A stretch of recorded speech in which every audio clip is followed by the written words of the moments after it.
يا بني إسرائيل اذكروا نعمتي التي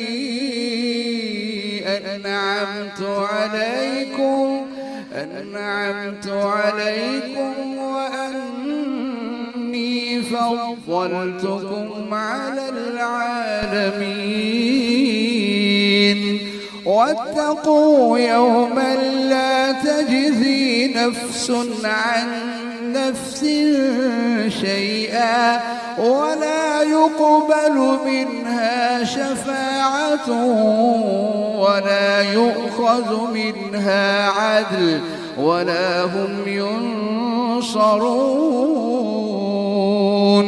وإذ نجيناكم من آل فرعون يسومونكم سوء العذاب يذبحون أبناءكم ويستحيون نساءكم وفي ذلكم بلاء من ربكم عظيم.